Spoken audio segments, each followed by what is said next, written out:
My name is Bennet Benjamin. I work at an organization called Center for Rural Health and Social Education in Tamil Nadu. It's now 41 years old. I have not changed my organization ever since because they will not accept me in any other organization. Thank you. Anyway, I'll try to speak up. I'm standing next to her to boost my voice. So, and the second reason is, if I speak more, she will pull my shirt. So I will stand next to her and speak. Okay. I'm more interested in the basics. The topic, as you are suggesting, is NGOs, CSOs at crossroads. I will just remain only at that framework. We NGOs, CSOs, are supposed to be the reflection of the society. What is the evils, ills of the society, good things and bad things of the society? We are supposed to reflect. So when we say the NGOs and CSOs at crossroads, I would like to remind us that the whole society is at crossroads. We should not skip the fact that we are set apart from the society. Hello. And therefore, thank you. We should not set ourselves apart from the society and think that we are running a parallel system somewhere. I am going to place for us 2 or 3 points. Number one, if there is poverty in the society, NGOs and CSOs are also supposed to be in poverty. If there is untouchability in the society, NGOs and CSOs are also supposed to be untouchables. Similarly, if there is oppression in society, NGOs and CSOs are also being oppressed. And if there is division in the society, NGOs and CSOs are also being divided. That is the first parameter I want to place. The second problem is that the crossroads are just not in one particular area. We are at crossroads socio-politically. There is a socio-political crossroad. There is a legal and administrative crossroad. There is isolation crossroad. The resource crunch is a crossroad. And change areas are also at crossroads. So we are at many crossroads, not just one crossroad of, I think we talked about resource crunch and a few areas and all. Very good. They are all part of this discussion. Now, I would like to simply remind us of one thing, to say that the first crossroad that we are in now, as pointed out both by Stanley and Cynthia, that we are at philosophical crossroads. Ideologically, we are at crossroads. Earlier on, 40 years ago, we began in good earnest about left orientation, about Marx and Lenin. When we began in Bangalore with various study groups and all that, when I went to Tamil Nadu, to a tribal rural situation, then I had to take up Periyar. I had to take up Thiruvika. I have to talk about Vallala. The various philosophical backgrounds with which communities are being forced to move in certain directions. So when we are at crossroads, we have to take a direction. If there are 4 roads, lanes, we've got to take only one lane. Unfortunately, we seem to have been taking several lanes at the same time and getting into a quagmire. We are not able to come out of that. It's quicksandish. We got caught. That is exactly what is happening in the last 20 years. So there is a way in which we need to look for alternatives in terms of whether it is funding, whether it is programming, whether it's a way we act in the community, in society. I think we need to look for alternatives. And without finding the right alternative, we seem to be dabbling in many other areas. Exhaustive discussion through Stanley and Cynthia is on funding and the church context, whether it is really necessary or not, it's not my concern. But I'm saying they're all true assessments. But they are not supposed to be bothering us now at the moment. How to get out of this crossroad? That's exactly where we have to really moving ahead, and therefore we certainly come to a place where the ideological and philosophical crossroads have to be crossed first, and then the programmatic. And only when you start a new program, a new programmatic direction, can we think of funding at all, resource mobilization at all. Thank you. I would like to take one or two inward-looking organizational matters to share here. I said inward-looking because we have been trying this kind of a model for some time. I could share that with you. The basic thing is on decentralization of our operations. Many of us have built empires, monoliths in NGO operations. Huge structures, huge staffing, huge area, many times unmanageable. So certain amount of decentralization is necessary within our own work. Not only concerns, but also the area of work, staffing, and programs. I'm always perplexed by some of my friends with whom I correspond, talk as a senior person. I asked them a question. When did you start your program? 1990. Very good. What did you do between 1990 and 95? Awareness. We go to the communities, sit with the people, we bring awareness about what is happening around them and all that. Wonderful. I think that's where we start. Then what did you do from 1995 to 2000? More awareness in the same place. And 2000, 2005, more and more awareness. The thing which should have been done in 15 days gets stretched into 15 years. So this is a problem in not having to refine and redefine some of the pet programs which we have been doing almost for the last 30, 40 years. The second point at the same time as decentralization is devolution of power. I think, as I said, many of us have started to build empires. We don't that easily evolve and break our own powers with others, particularly the newcomers or the younger ones, to take on the jobs and try to do in different bases independently. And we want people to be around us. And we would like to have a greater control of our staff and our colleagues and not giving them the opportunity to experiment for themselves. This is a very nagging area. The devolution of power is very different. It's not simply decentralization. You can decentralize the area of operation or a staff position.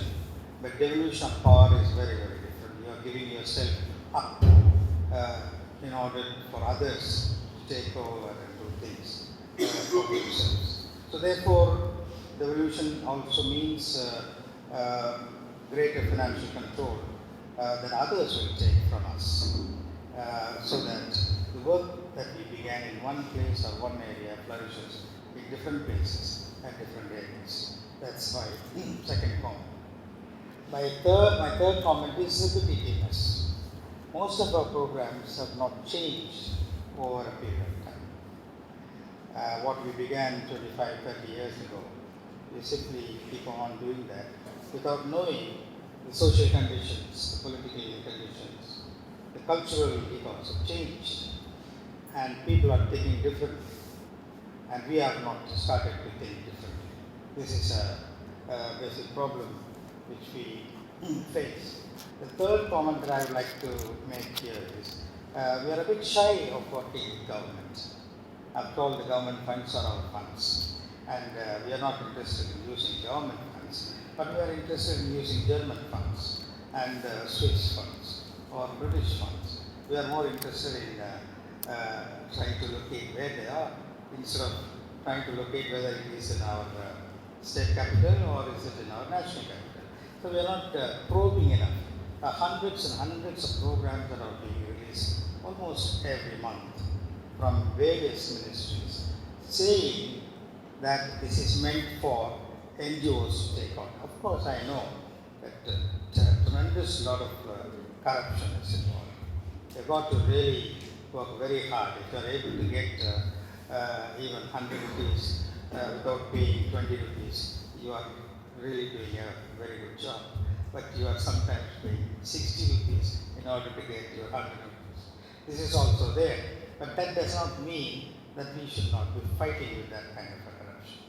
To say that this is required for the work among the Dalits, the tribals, the poor people, the women, children, and therefore it is our right to do this program. So we are leaving hundreds and thousands of crores of rupees unused.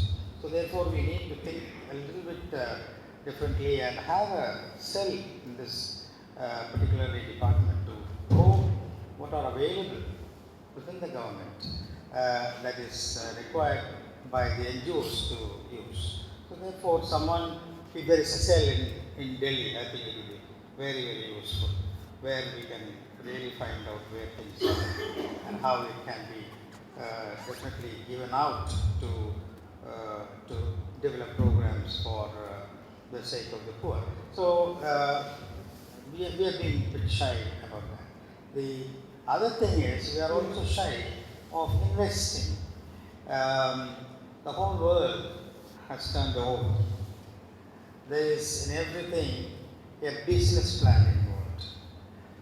And imagine in the last 10 or 15 years, in many states in Andhra Pradesh, in Tamil Nadu, and many other states in the north as well, the self-help groups of women, hundreds and thousands of people who have been formed into groups, were able to make their own investments possible, and many have become fairly well established in the sense they are able to take care of their own needs and as well as their families' needs. So even some of them have gone to the extent of developing fulfilling community needs. So therefore, we need to plan with a carefully planned business planning this, and therefore these are some of the comments which I want to leave as a way of looking for alternatives, looking for different things to do, loosening our own earlier notions that we can't invest, we can't get the government funds, we cannot use them. But we are not at all sorry that we are using foreign funds on the other hand. So therefore it is important. For example, I'll end with a very short comment.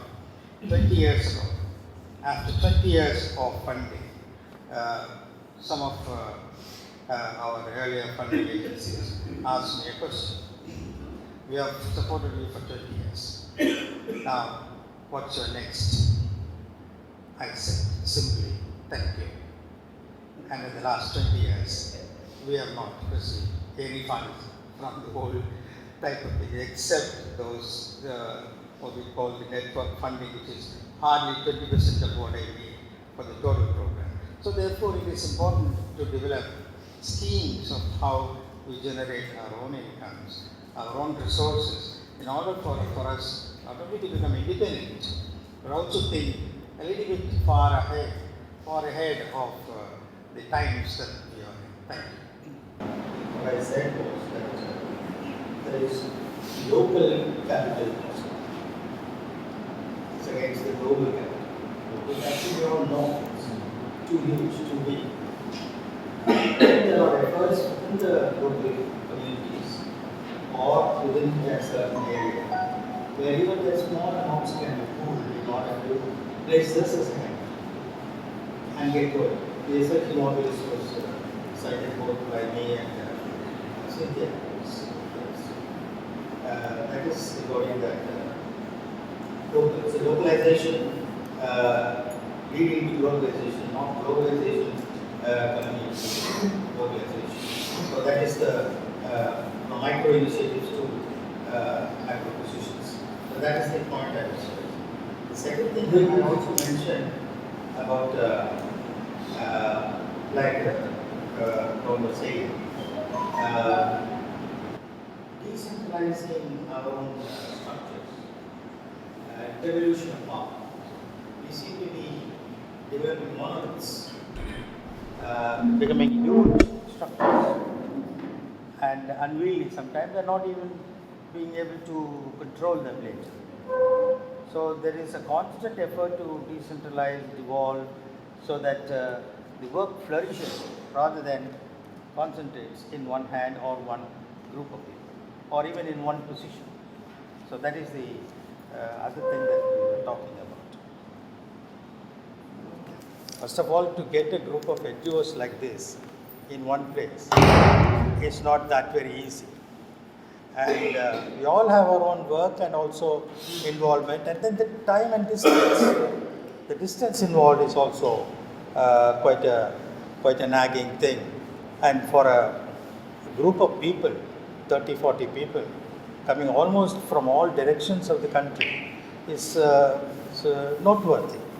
So that means the NGO, CSO, would like to add up, is very vibrant. Still we are holding on, because this is what we have abrogated to ourselves 20 years ago, 30 years ago, 40 years ago. This is what we wanted to do in our life. So this is not only a passion, but it is also grown along with us.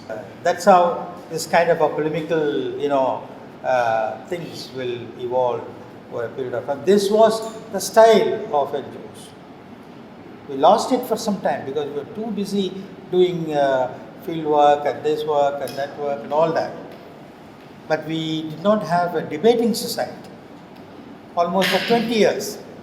So I'm involved in this from almost 1977, the days of emergency.